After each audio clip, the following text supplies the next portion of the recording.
Iawn, Chris dwi, at y beth dwi 100% yn cefnogi wsos ymwybyddiaeth iechyd meddwl.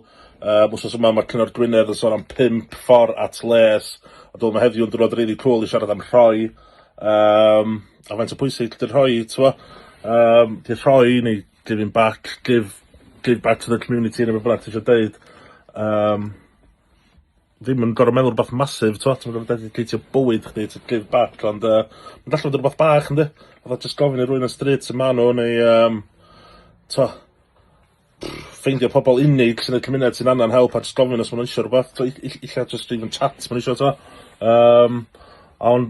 pa bynnag ffordd ti yn rhoi ma'r pa bynnag scale diom jyst yn benefitio'r unigolyn sy'n helpu neu'r pobol neu'r cymuned, ma'n helpu iechyd meddwl chdi efyd, t'wod y person sy'n rhoi ma'n da i rhoi ma'n mynd definitely benefitio iechyd meddwl i rhoi, t'wod a t'wod so ma' llwyth beth arall gallu deud be' ma'n benefitio, jyst mynd meddwl am, t'wod self-esteem, confidence, ma'n jyst yn dda i rhoi yndi, ma'n pwysig rhoi, dwi'm mynd i preachio dim mwy am rhoi rili, dwi'm yn gwbo be' arall i ddeud ond t'mo' ma'n dda rhoi, big love, gobeithio dach chi'n iawn, wsos ymwybyddiaeth iechyd meddwl, ma'n dda siarad, so big love, iawn, cool.